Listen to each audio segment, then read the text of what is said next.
Um, so once the initial shortlisting was done, like once you have cleared the assessments, once you have cleared the GDs, and now you know that the uh, that only interviews are remaining. So we had some time gap between the two processes, right? Like at least I think we had 2 weeks of sufficient time to prepare ourselves with. So tell me your regime, like how did you prepare yourselves for the interviews?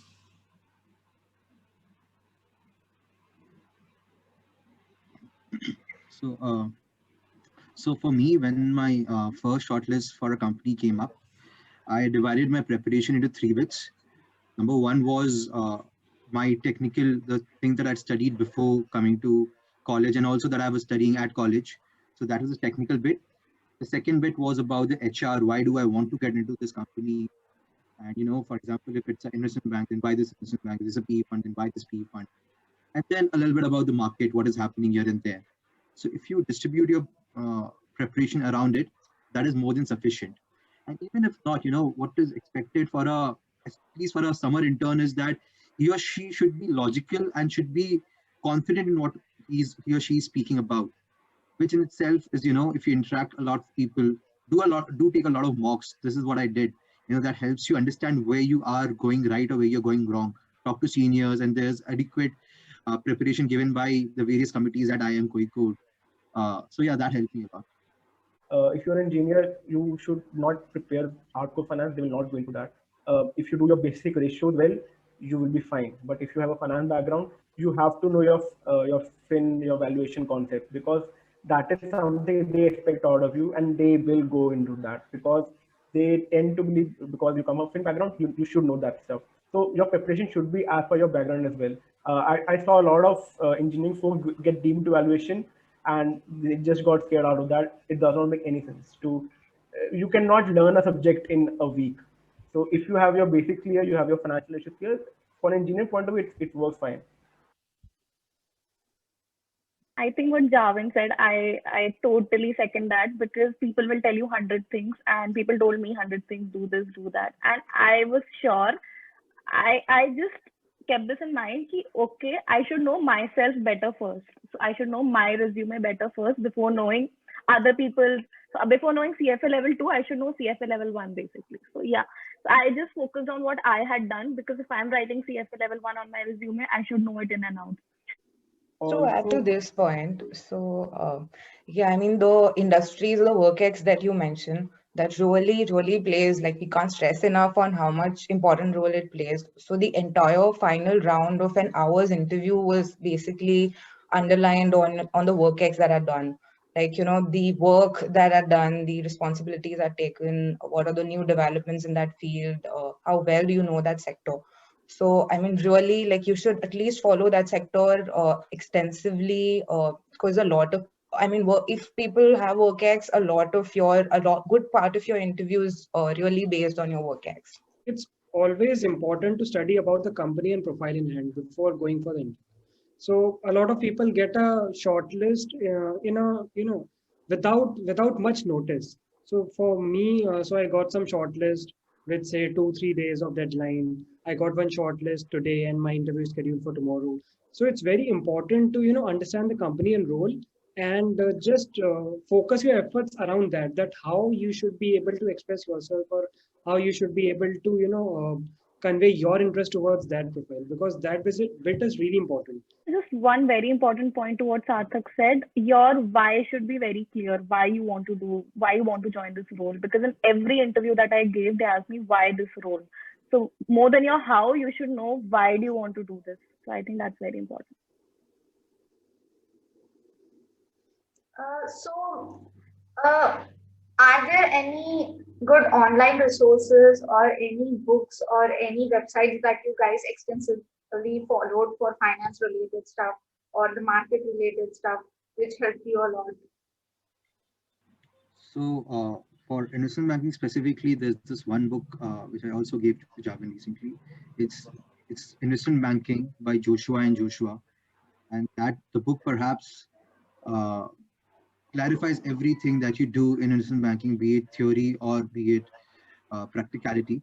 Apart from that, there are obviously videos of Damodran, and that's high level stuff. If we come to the basics, even reading uh, about finance from a CFA level one book, would help you a lot. We can take a book, we can take up a chapter on equity or corporate finance. That is sufficient. And apart from that, the markets which happen around, reading the news daily, reading about transactions. So, if even if you do not have an experience in investment banking per se, if you've read about, suppose, an HUL, if you've read about, suppose, the GSK or a Horlicks merger, or any merger for the Walmart, Flipkart, or anything of that sort, that helps you a lot. At least that helps you think in those directions. What are the synergies that are happening, etc. Why is an IPO going in or not going? So that is also something that we can read about. Also, there are online sources like Street of Walls, CFA Institute website. So if you want to get an overview of what kind of, so because they ask basic valuation questions, a basic DCF and stuff like that. So Street of Wall is a very good website which I've followed just to revise my concepts. So that is what's really good. Yeah, also just one bit for investment banking. To be honest, the interviews are particularly easy. The reason being that there are a set of 15 to 20 questions which get repeated every time. There's this question on depreciation. There's this question on how would you value a firm? What is a DCF? What is an LBO? If you prepare for those interview questions very specifically, it's a cakewalk if you know about how it is. So you have buddy round as well. So do not take it lightly. It is never a casual conversation. And the buddy round I had, it went for like good 1.5 hours. So there you can gauge what kind of question can you expect in the coming round as well. So even that is a very good way to check where you are standing at the moment. I had couple of telephonic interviews. So for me, I think they were very nice, and they introduced themselves and they made me feel comfortable that way. But I think again, telephonic interviews are a challenge because it's just you talking and you're not able to communicate that effectively as it would be on a Zoom call. So I think one very important thing in a telephonic interview is to communicate properly, like your at least your network and everything, all that aside, you should talk in a proper tone. And I think it is more likely that you will get nervous because while you're on a telephonic interview. So you just need to communicate very effectively with them. They will ask you if they have any confusions here and there. Just talk to them as if you're having a normal peer-to-peer interaction. Don't stress too much about it. So adding to this, in an online or in a telephonic interview, the first 5 minutes or so go in you describing yourself. And that is something that you can be adequately prepared about. And that few minutes of interaction you can use that interaction to shape your interview. You can smartly put in points about yourself that this, and the interviewer then picks it up and takes it ahead. And that makes it easy for you. So it should not just be the interviewer who is driving the interview. It should be you who is driving where the interview is going. So, from the experience I've had, telephonic interviews in general are more friendly than the face-to-face interviews. They really are nice, and like how we think when we can't see what the expressions are, it's the case with the other person as well. So they time and again try to sort of bring that, make that conversation more friendly. So there's nothing to worry about in telephonic interviews. Face-to-face interviews are more stressful, so to say, than the telephonic interviews. It helps to examine that investment banks sort of cherry pick some of the best profiles of the batch, right?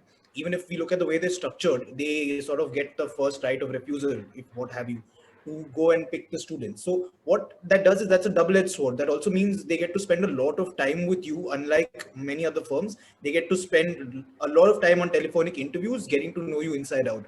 In my experience, that leads to a lot of drilling down on questions. So if they're going to ask you a leading question and let's say you answer it, you can very well expect that they'll drill down on that question with a follow-up question. So let's say they ask you, do you know a deal, right? And you answer it. They ask you something simple like what was the deal size, and you answer it. Then they're going to start asking you what are the synergies that went into the deal. Why did that make sense? Let's say you get that right. Then they're going to talk about why did that company look for a specific angle, or so you're going to essentially be question on a specific topic until you admit that there's a area where you do not know. And sometimes they even come out and coach you on that specific area to see whether you're receptive to learn, and they'll help you they'll help you think a certain way. So in that, I think investment banking interviews were different from other companies interviews. They're not strictly like a half an hour, let's get to know each other, a simple assessment, do you tick all the right boxes, but it's more of a heavy drilling down on who are you as a person and do you really make a good fit.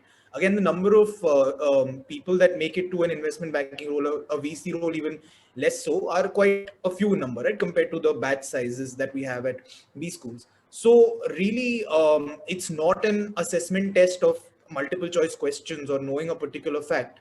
It's more sort of being solid with, I think, as Vitka and Piyushi mentioned earlier, knowing what's on your resume in and out, knowing your field in and out. So that's the sort of like deep down questioning that is done in these interviews. Guys, we have seen that you guys had a mix of finance questions, you had a mix of HR questions, CV based questions in your interviews. So, could you tell us some common technical finance questions that you were asked in maybe multiple interviews that you have attended? Like, these are the set of questions that every guy who is going for a finance interview should know. Any such questions? So to begin with, it's very important to have a sense on the basics of accounting. So in a lot of our interviews, we were asked the relationship between profit and loss account, balance sheet, cash flow statement, and the various elements like depreciation or certain other expenses or revenue, how they're going to affect that to the various financial statements that is there.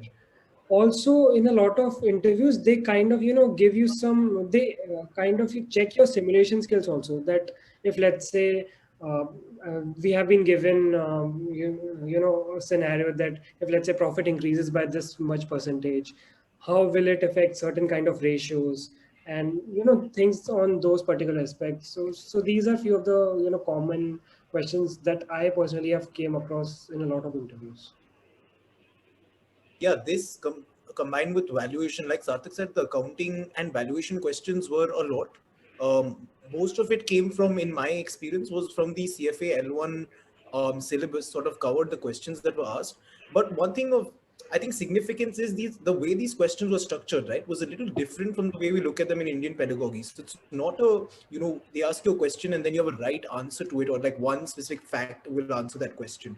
I think most of these investment banks tested us on how well you understand the financial statements. So one common question, like Sarthak said, right, all of us were asked is, if the depreciation amount changes, state tell us how it impacts all the three financial statements. Now, I don't think in any of our courses or colleges would that have been asked in an examination, right? But that goes to the core of how well do you understand the field specifically. So really, it's not a question answer based round, it's more to test your understanding.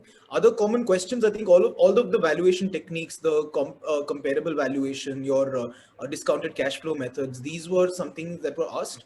And again, the way those were asked were, let's say, by giving an example. They asked us give us an example of a company, and then you give them a name and they'll ask you, okay, well, calculate what is their cost of capital. So you have to really know your technicals, but also how to apply them, right? How are you going to, what beta are you going to take, or what's the risk-free rate of India? And that's not something you'd really find in a textbook. It's something you just sort of read the newspapers and gather from discussions. Also, if you're someone who's joining an MBA college without a CFA, or a CA, whatever, there's nothing to fear about, because most of the questions that will come will be from your term one. So most of the things were taught to us in term one in a very comprehensive way, including financial accounting, FMI. All those topics are very important. The term one topics are structured in a way, and they're obviously they talk to you a little before your placement, so you can study while in the classroom as well. So you don't need to fear, but you need to do those topics well. So your term one finance subjects are very important, I feel. Guys, anything specific or anything peculiar questions or very unconventional questions that you have faced in your interviews or throughout the process that you would like to share? So for me, it happened in one of the interviews that it was supposedly a GD, but what actually happened was, and it was very interesting. So what actually happened was there were 7 people, and all 7 people were given different topics. It was like an extempo, and all of us were supposed to talk on that topic for like 2 minutes.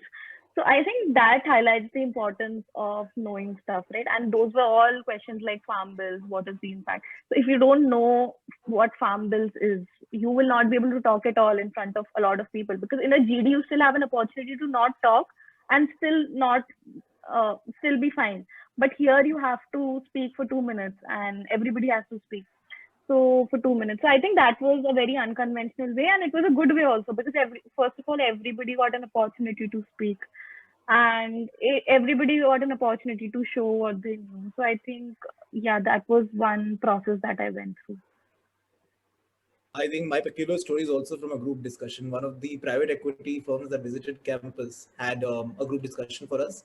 So everybody was prepared with stock markets, economics, and the recent industry trends. And the subject was in a post-scarcity world, what is the currency for conflict, right? And all of us were very stumped because you don't hear subjects like this too often. I would be wrong if I said that we figured it out even by the end of the GD, but you can expect some curveballs sometimes. They like to keep things buoyant and test your thinking. So yeah. So guys, any last tips? Yeah, I think it's really important to be yourself and be aware of your stuff. What you have done, you have come across this far. It's really important to be confident, just be thorough with your CV, and take people with you also, right? Because everything is a collective effort. You can't just go across, and you can't just nail things on your own. You need support. You need a lot of preparation. You need a lot of emotional and other kind of support. So yeah, that's that. I think just do what you have been doing, and just be yourself. All the best. Also, Yeah, I just would enjoy the like process. to exactly. I mean, just enjoy it. Yeah, it's And very important to enjoy the process. I mean, it's not so easy to enjoy it. It's easier said than Yeah. done. But You can say in retrospect that you enjoy the process. You don't enjoy the process. No, none of us did, but it all made sense. I think it always does.